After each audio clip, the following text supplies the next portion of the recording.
Great. Onegaishimasu. Onegaishimasu. Good. Good. We'll loosen up a little bit.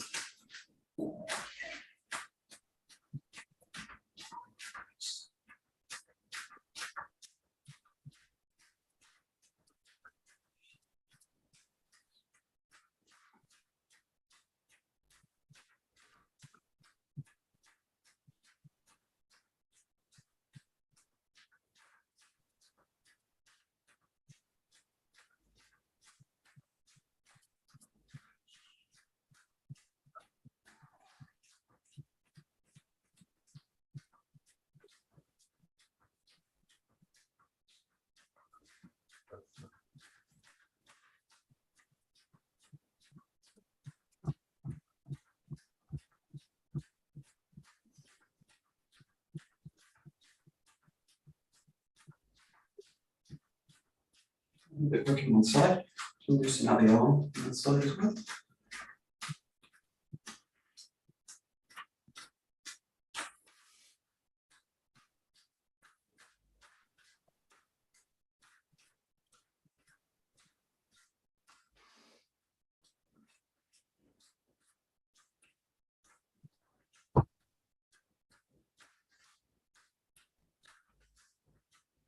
Back above, release the shoulders.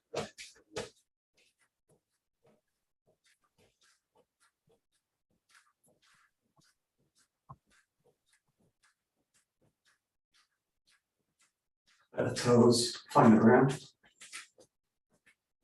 And stroke and heel down.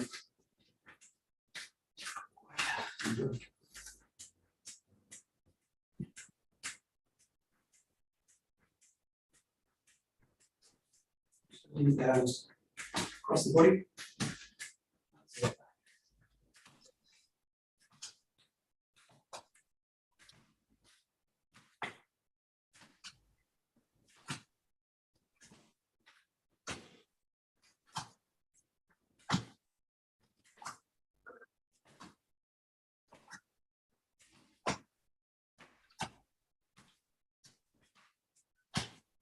Just open up to the diagonals a little bit. Cross.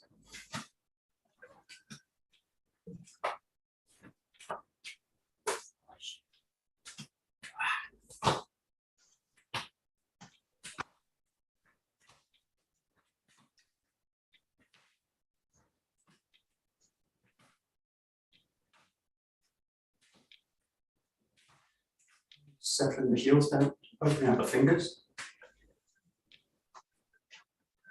And let pulse travel through the body.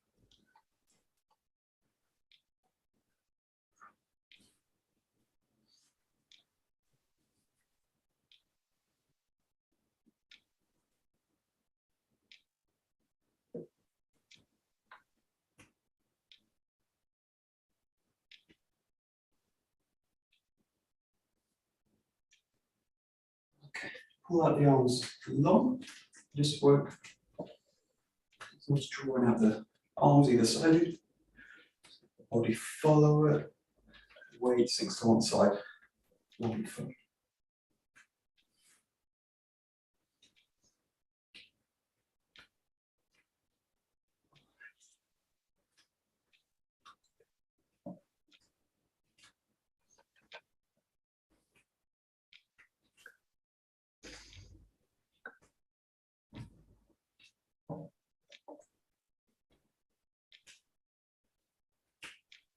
Settling back into the middle, keeping the arms aside, just loosen them out.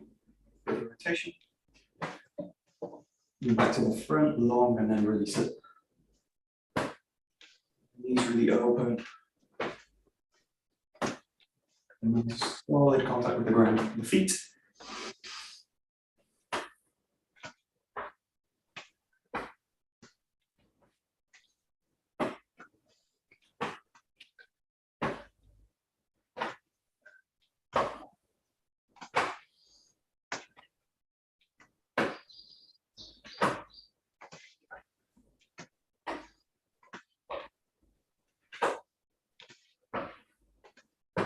Good. starting at the top here, just split them separate. Oh, separate the hands. Don't destroy the furniture.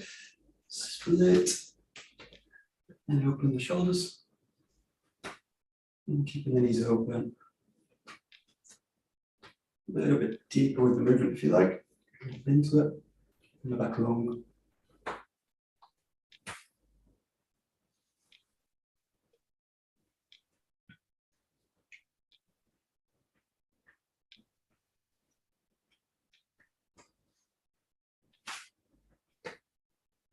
Change direction with the arms.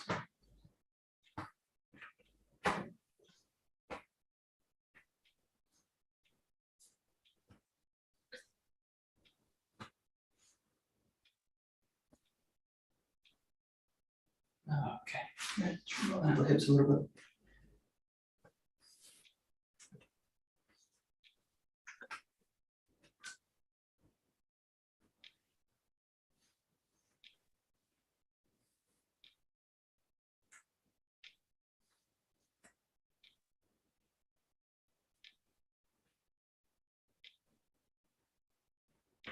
Change direction.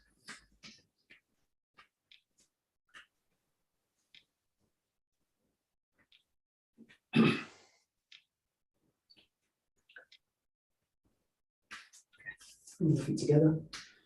Loosen up the knees.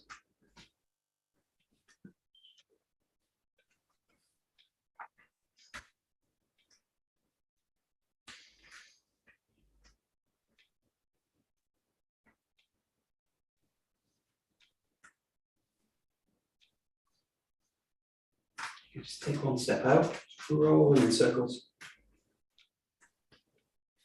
Step to the inside.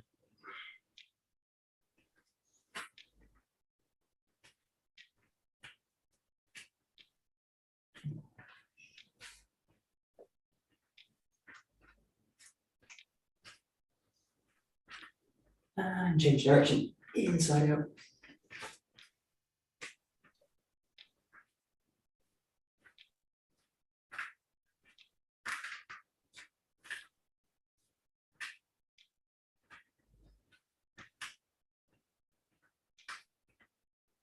Just stretch them back a little bit. Pull the toes up off the ground towards the face.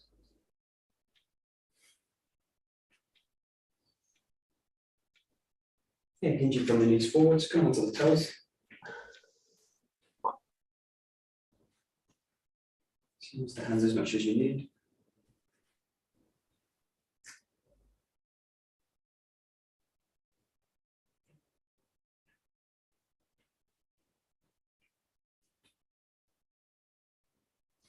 With the hands out, just walk the feet back and just work in the heel, pressing back.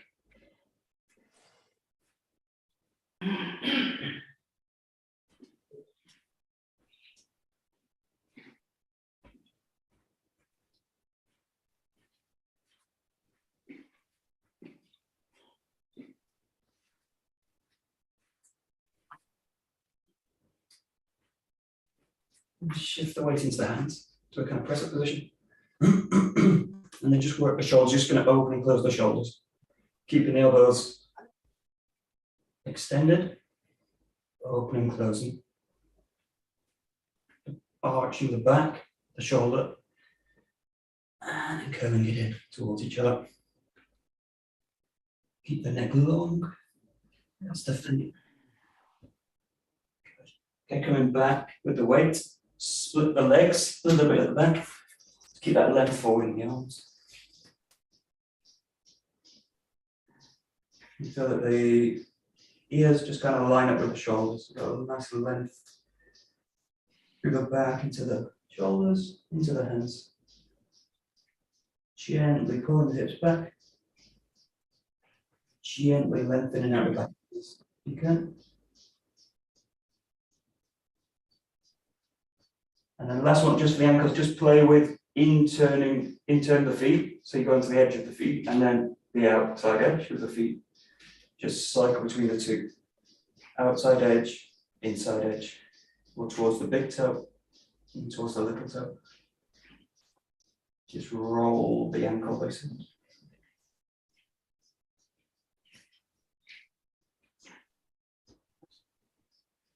Just walking the hands back a little bit. Press the palms into the ground. Walk the feet together a little bit more. Hip width with the feet. Press the palms down a little bit more. Release the lower back.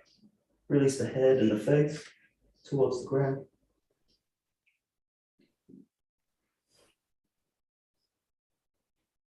Slowly bending the knees. Just let the arms trace up the body.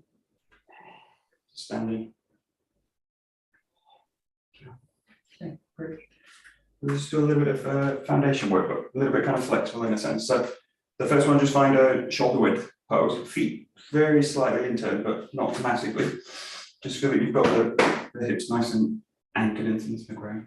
Okay, just working basically into a founder, but just basically you chop the hips back, pull the hips back as the hips go back, reach the hands out, and then just bring yourself back. So you reach out and come back. Just find that extension. Just let the arms kind of float out as you do it. Float, float, float. That's the right word. Float the arms out. Pull the hips back and try and initiate all the movement you do with the hip, basically. So the hip initiates back and the hips initiate forwards. Hips initiate back, hips initiate forwards. This is really hip hinge rather than a squat, so don't let the knees come forward really at all. Just a few there, just a few more. Great.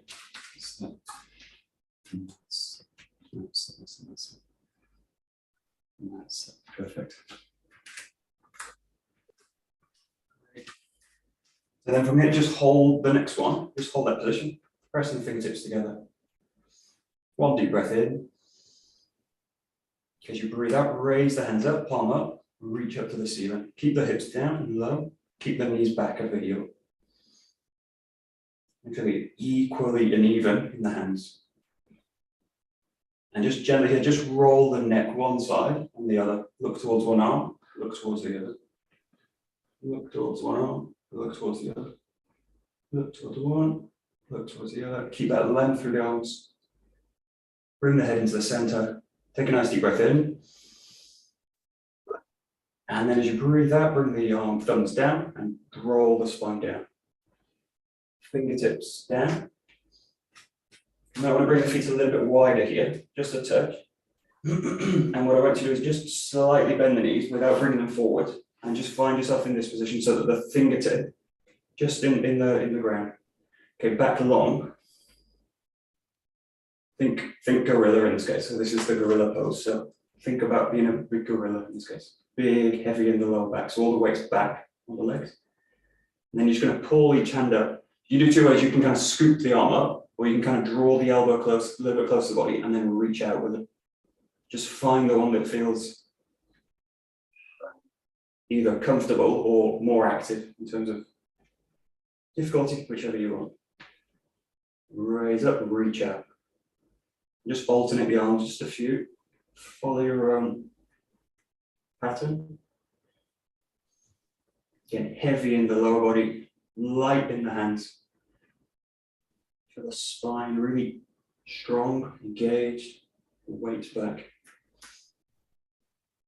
So the hips are now your anchor, basically. Hands reach away from the hips. Okay, and then just find the fingertips again, settle the hips back down into the middle.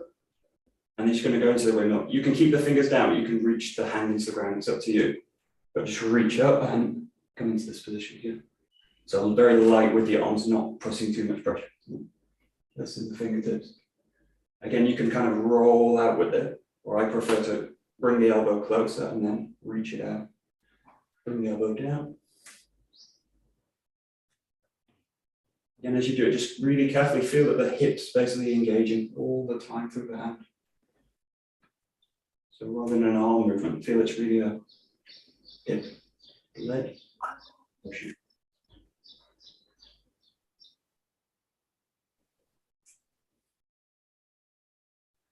Good, just a couple each side, a couple more.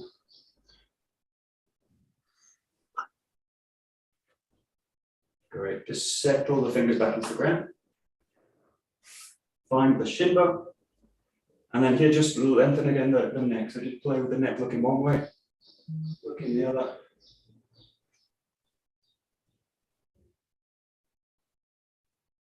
Pull the neck back long, pull the back up nice and tight, and then push, push, push, push, push out to the ground.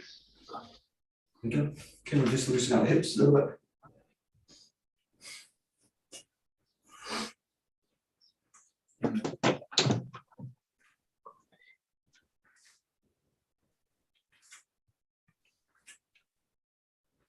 We'll go with the feet and the hands.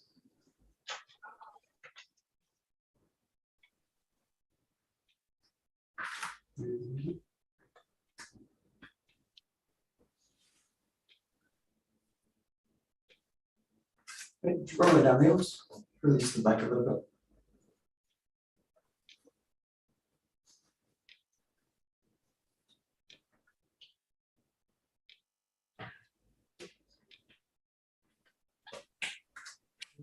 Nice and slow, just pulsing through the body.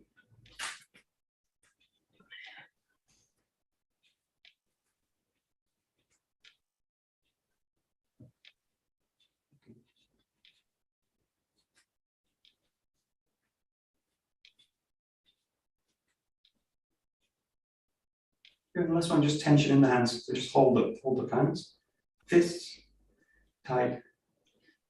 First, you might feel that the shoulders start to come into the movement. So see if you can kind of release the shoulders. Keep the hands really, really tight as you can. Like your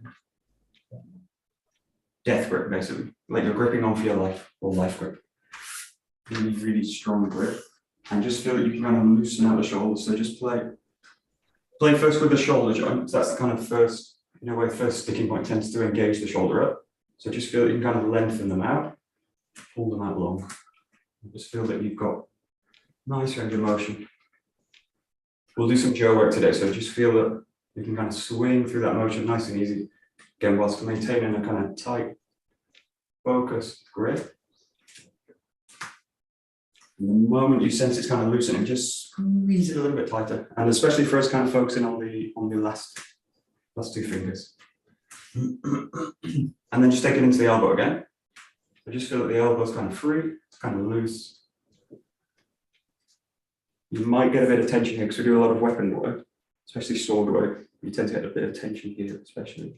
So just feel that that's free, it's open.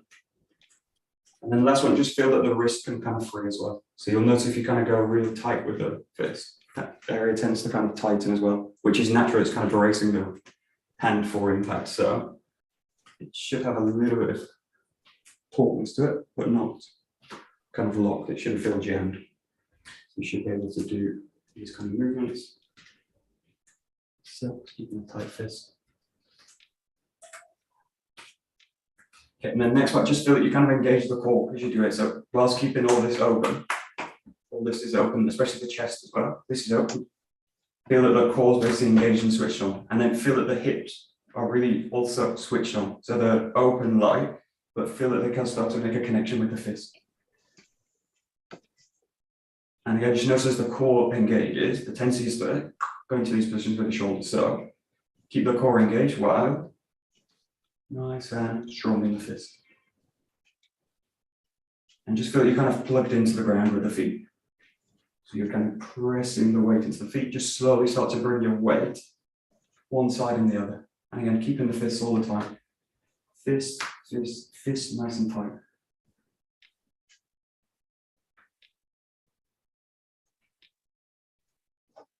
So then just play with the arm, just allow it to kind of move with that motion of the hip. So you're trying to let the hip basically take the hand out. And if you're not sure, just go into striking, basically go into punches. Punches. Classic use of whole body from the hip. So just keep the fist, keep the fist, keep the fist. Yeah. And then nice, easy, don't release the fist yet. Just start to feel that you're going to open it without actually opening it yet. So it'll start to gently lighten up. What you don't want to do is suddenly spring the hand fingers out. So just loosen them out, loosen them out. Just slowly release, start to release the thumb from the fingers. Start to wiggle your thumb a little bit. Wiggle the thumb, start to release the big finger or the index finger, big finger. Yeah, little big index. Index finger, move the finger, release the middle finger, very important finger, my favorite finger. Good. And then release the third ring finger, not so important. And the little finger, release it. And then just wiggle out the fingers a little bit.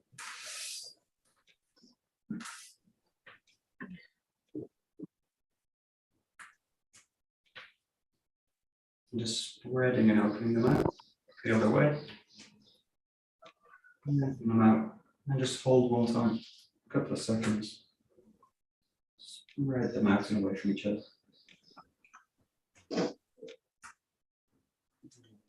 Release them out. Okay, we'll do Joe. So we're looking at the 13. We will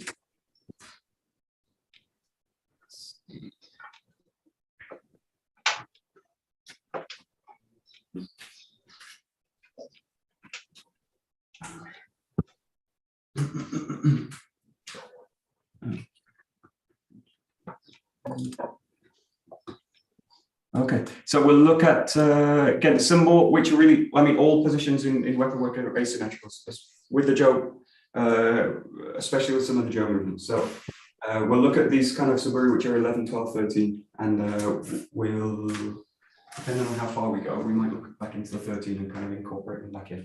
But we'll just start with just a little bit of skew. Just focus on the left side in this case, so we won't go to the right. We'll just work on the left side of the body. So just find the left side ski, and roll back. Left side ski, and roll back. Left side ski, and roll back.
So we'll just work one side with this. You're going to do a forward ski, front ski, and then look to the back this way. So this is a great movement to really release also the elbow. So although it's trying a different movement variety, what you're trying to get here, try and get the feel that the arm, the elbow is still kind of light with this movement. So it's still open. One of the tendencies I go into this is to tighten this whole area. So the elbow becomes kind of locked and braced, becomes very tight. And then you kind of release it going to the next move. So doing the shiroski with this, find this movement, and then feel that the elbow is actually free in that space, just inject backwards, hold it.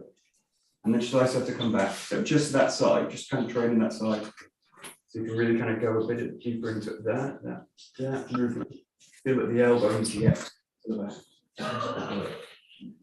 All ski work, whether you do punching also, or ski work with the Joe, it's really got this, you're injecting the elbow into the movement. And that's forwards and backwards as well. So just playing a little bit with this.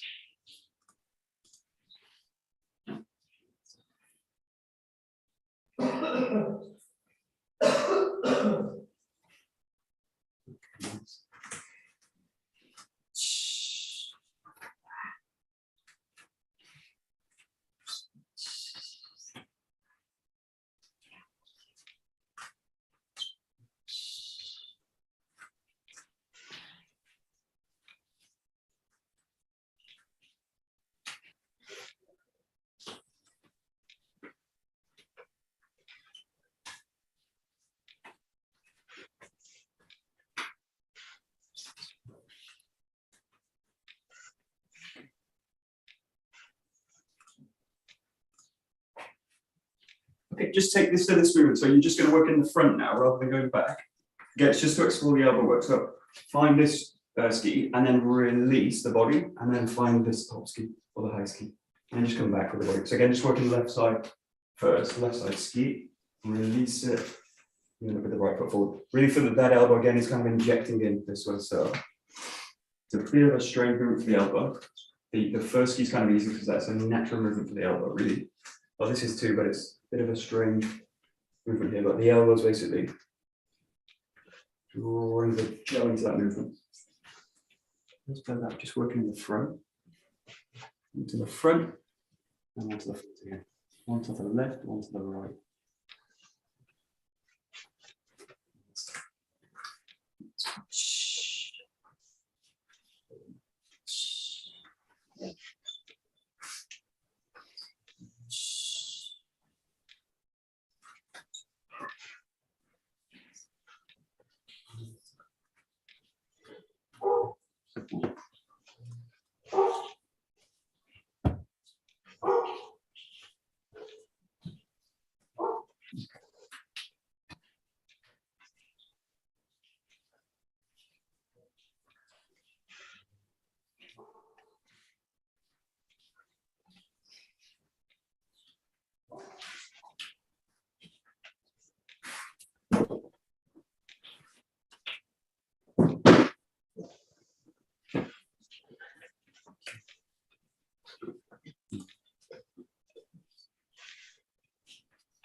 Okay, so we'll start working with the 11, 12, 13 katate series. So the first step with this, the first one in this pattern is coming into the back this way, right? Into this pattern. So you've got this kind of quite difficult position for the arm to kind of hold the jaw at the side of the body. So just start in this case, just with the jaw in the center, so or the hand in the center of the jaw, and just find that same position that you would do. So you're here, and then you're slightly wedging the body back, and you're just finding the arm extended away. This should feel really easy. You're right in the center of the jaw. There's hardly any weight really in it. So just feel that the arm's basically opening, expanding out. Just find the kind of the feeling where you feel you've got a good strong extension here. So it shouldn't feel cramped, the shoulders locked, and it shouldn't feel kind of stretched out with the body. So I should be able to settle and extend. But the key for this is that this part of the back wall, the lat area, is kind of engaged and full. That's kind of full supported, and that should be able to make a connection to the back hip so that I can kind of release the jaw forwards. So once you've got that feeling now, once you've got that feeling of extension, feel that you initiate the hip rotation, this movement, and feel that it just takes the jaw away into it. So the first thing with this, or the most important part with this suburi is that you initiate the hip. You initiate the jaw with the hip rather than the arm.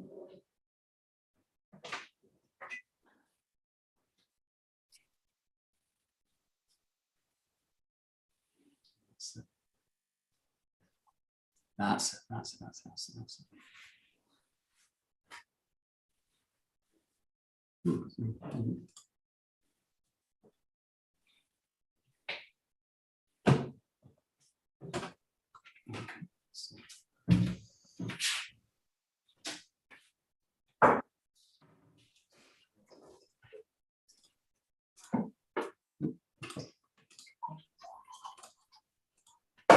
So as you go further with this, just notice one tendency, which is I get that position, and then as I go into the hip movement, the upper body basically leans over the hip. So I go into that kind of position.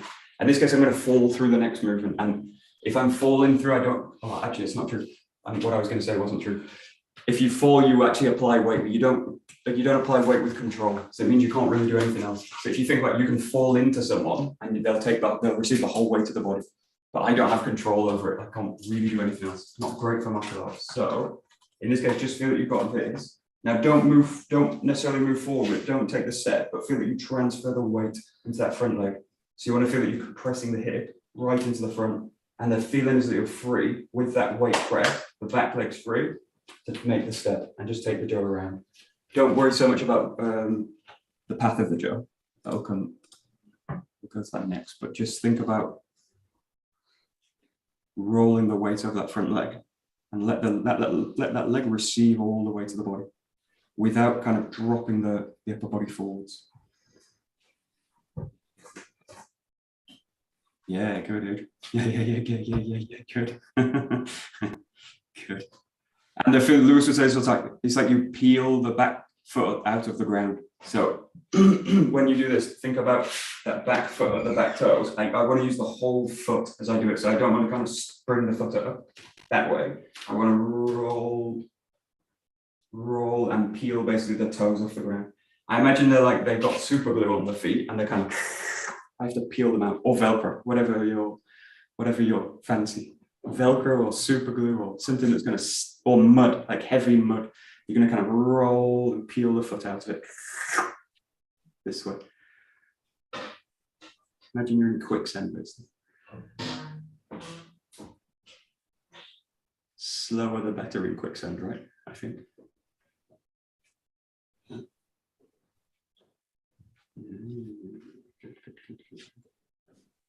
Yeah, nice.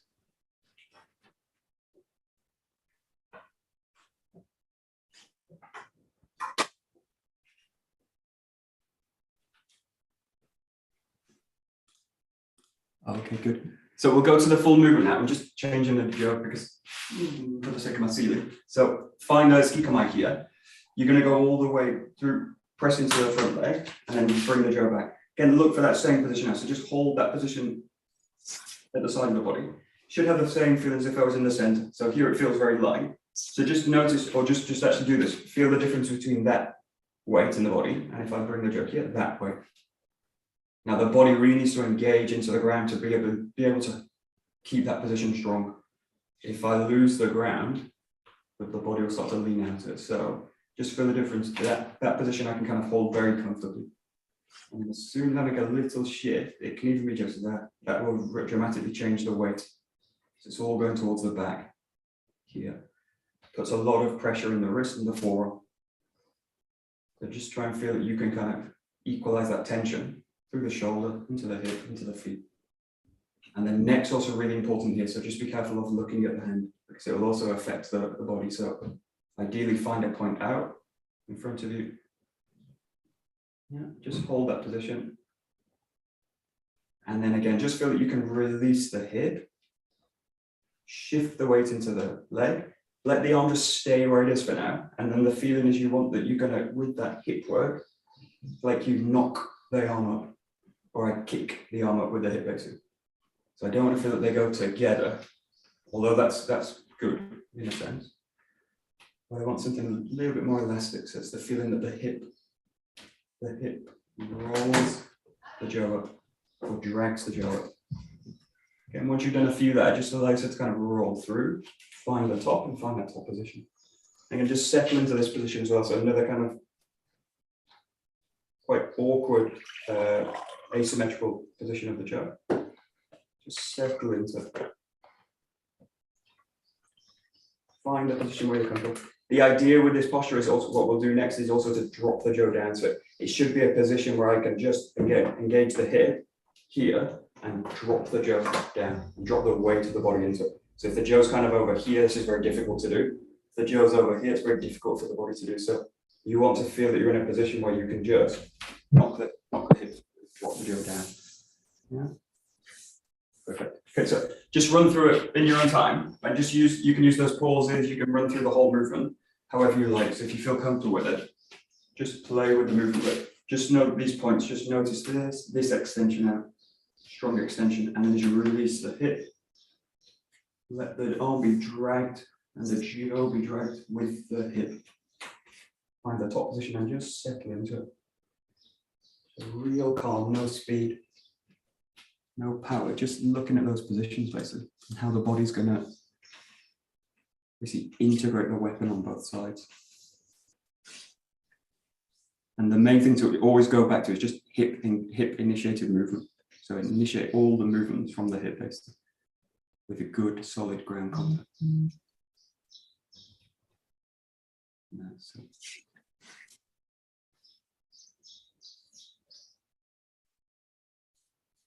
That's it. Okay, that's a bit awkward.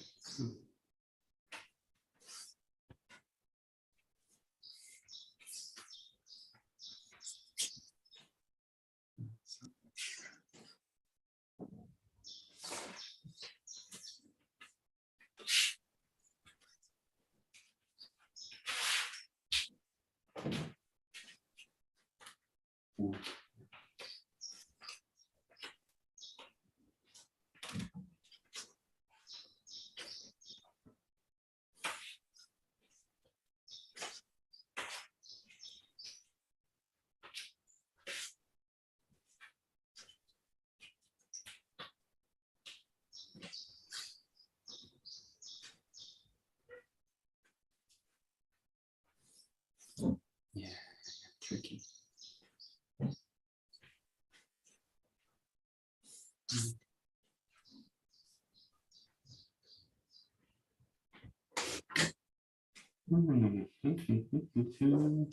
Okay, I'm gonna make a couple of points. The first one's this: watch for this. This happens with connection work, and this is why the Kihon in a way is very good for this. So think about initiating from stillness, basically. So one thing, I go from here, and then I try and get the connection by swing the body back and then bring it through. This is basically working with momentum. So you're kind of drawing the foot and swinging it through. That's fine. That's it's one way to look at it, the movement. But see if you can really find a kind of still connection here. So I'm just connected to the arm, and then the movement just transfers straight into the weapon. So you're looking really to go from stillness, basically, in the Kihon. Later with flexibility training, you can play with these kind of areas as well, and they're fine to play with. So just see for now if you can find really kind of stillness in the body, and then the movement's all going to come from here. The feeling with this, or the idea I have with this is like you surprise yourself with the movement. This is like archery. I get to the point of maximum tension. I need to be the most still in the body, because the point of maximum tension, if I'm trying to do stuff with the body, I'm going to get pulled out. So I basically, as I go into maximum tension, I need to really settle the body down, right? And then the boom goes from there. So just look at this in terms of this movement, which is basically stillness or settling the body in practical terms. And then thank you very much. Thank you very much. See you later. See you soon. Great.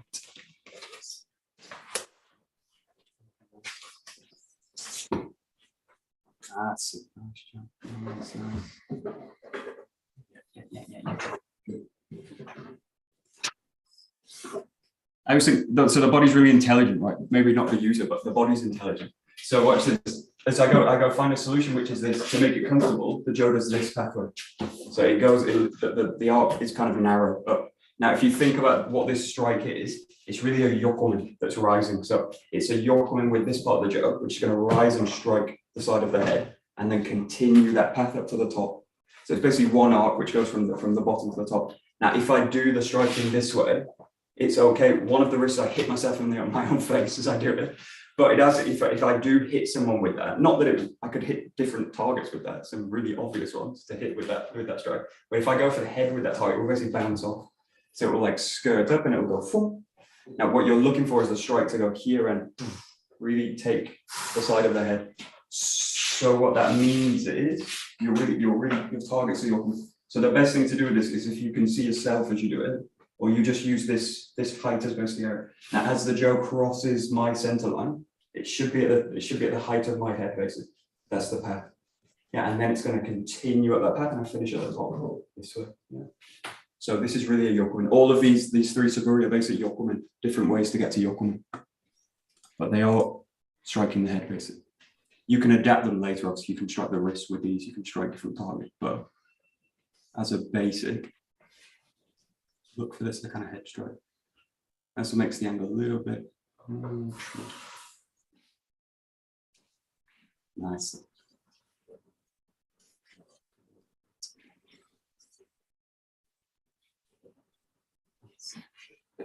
Nice. Oh, good. Yeah. Keith, nice. Yeah. Okay, good. Good.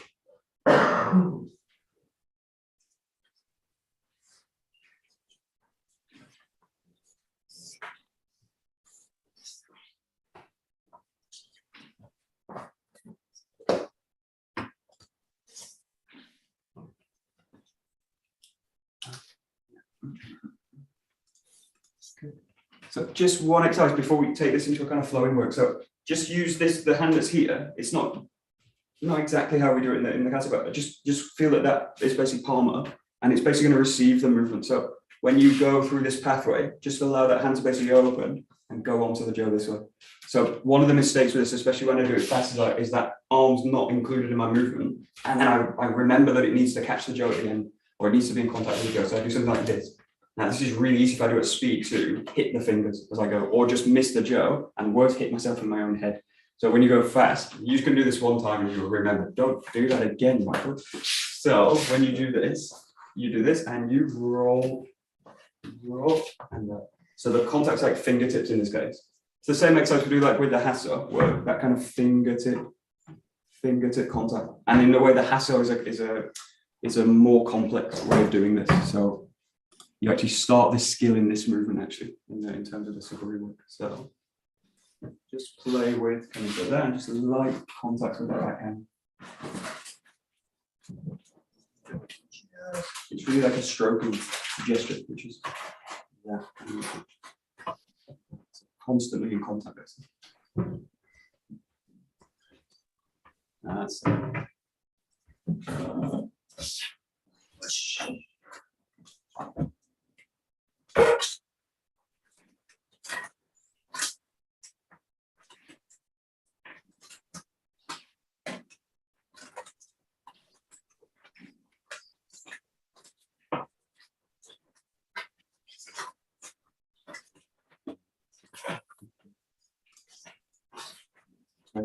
So with that, we'll take it to the kind of that second movement of it. So find the suburi, find this one, go up to the top of that contact, and then with that contact, just feel that you can drop the jo down.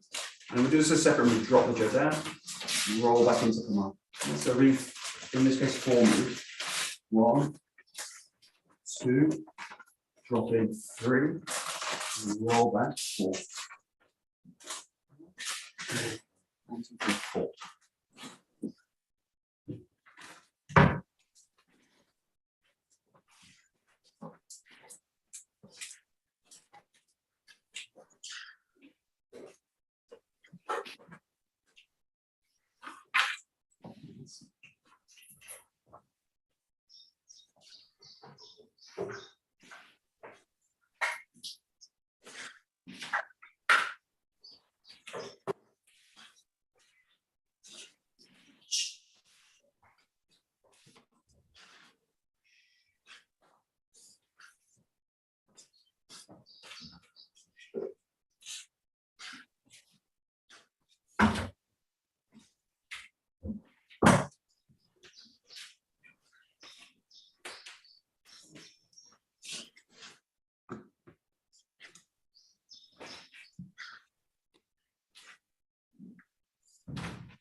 Okay, good. So just focus here on the hip work. So on that last move, as you go in, think about this. You've got a very similar movement, so transferring the weight across the front leg. And the key thing with this now is that you're doing a downwards movement. So whereas before you're doing a kind of upwards arc with the jo, now you're doing a downward strike. So the weight's going to really enter into this foot as you go in. So the weight as you go down goes into that back foot, into what was the back foot, which is now my front foot, and then release the movement or the jo with this hip. So this hip basically rolls and opens back this way. Yeah. Do this in 2 steps. So you've got that with the weight down in this hip, and then the back hip's free to open, and you can find a kamae with it. So it's just going back to this idea of hip initiated movement. Initiate with the hips. Initiate with the hips. That. It's going to slowly start to come to one movement. So, Make a little bit of a pause there. Okay.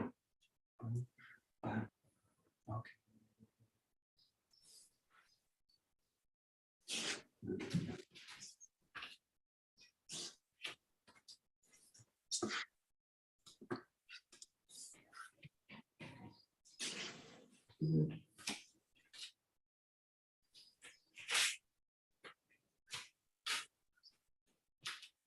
So try and feel that the weight basically continues in this movement. So watch this. If I kind of bounce out of it or out of it, the tendency in this, or the natural way in a way, or the one that I would, let's say if I wasn't really pressing weight into anyone, wasn't really bothered about that as an issue, I would do this and I would do that.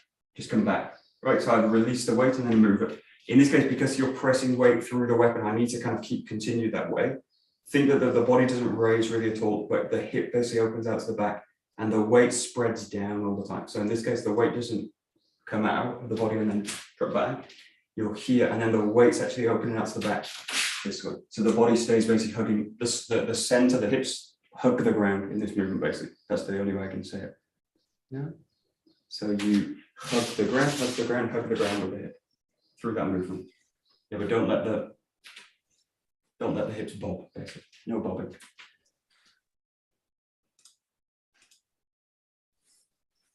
Which is difficult because you need to be mobile. That's the hard bit. That's it. Yeah, Catherine. Yeah, that's it. That's it. Got it.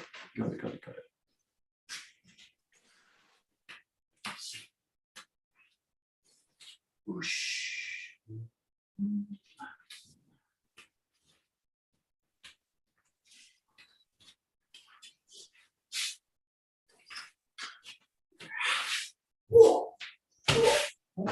Got it. Okay. Last few. Okay, we're going to go back to the 31. You're going to add it in at the end. Oh, wait, does it work? Wait a minute. Yeah. You're going to add it in at the end. Okay.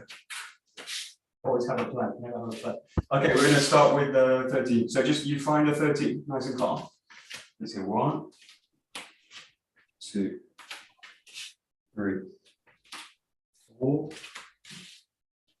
5, 6, 7, 8, back 9, in 10, 11, 12, 13, and then they're not done, and neither are you. So you come back, you go through, whoosh, you go through, bam, and then you come back. Yeah, back into the back. And then you finish the kata here. Yeah. You're just adding that sequence on, tagging down to the 13, make it a longer set. Okay, do the 13, and then you go into this set where you pull back, and then drop back into kama. I don't know how many counts it is. I'm going to count now, but let's see.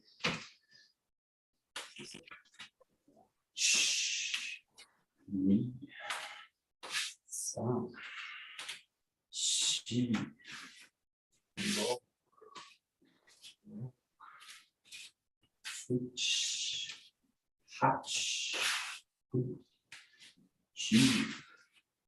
18,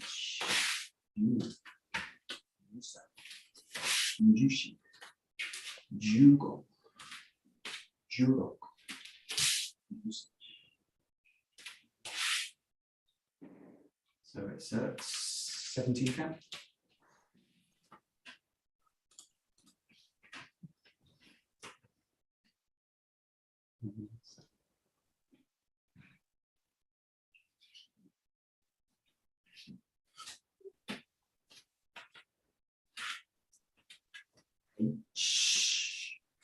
Oh.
Okay, and the next time you run through, if you're still going through it, just keep going with it. And the next time, we'll try and take it to like a slow kinonagari movement. So that the means in this case, drop down the power a little bit in the strikes, just so you can kind of get to, or kind of access a slightly more flexible way of doing it. Now, try and feel the pulse. The main pulse in this is from the ground.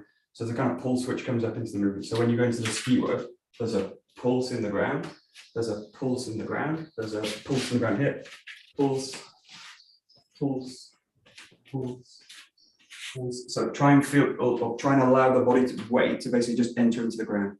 And the extension is going to be a bit less naturally because you're not going to have the focus so much. So the focus isn't on the focus is on the ground, basically. So try and find it now. Also with this last part, these last 4 movements as well, really tricky to get into motion. Just give it a go, but the best thing is just slowly try and feel that kind of pulse through the body. So pulse here, pulse, pulse, change, pulse, pulse. Oh, and I lost the jump because it's too short. And if you lose it, just stop again.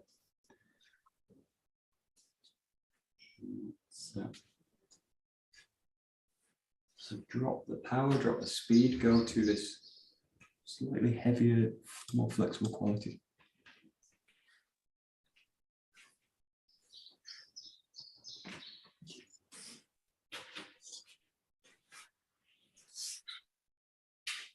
And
okay, last 30 seconds, just focus on those last 4 movements. So do them really slow, but just focus on those. So try and just get it all together, but do it really slow in this case. So the slower the better. Roll back, roll up, roll down. Really feel all the time, hip initiated movement. You can also make this quite compact and just basically focus on the movement of the hips, which is that. This is basically like when we do the figure of 8 movements, it's just more active and deeper postures. And you've got all the weight of the jaw on one side of the body. Just the last 30, 20 seconds or so. Nice.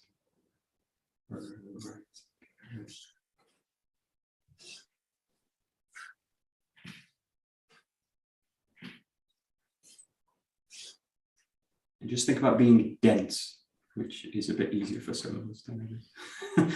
Dense, dense. I am dense. I am dense. With my school report. Yeah, mine too. Snap. Okay, very good. Okay, last one, and then we will bow it. Nice. Oh, good, Adrian. Good one. All right, cool. We will freeze.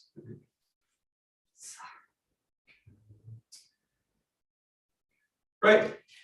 Domo arigatou gozaimasu. Oh, Thank Thank you. you. Go. Have a great weekend, everyone. Thank you.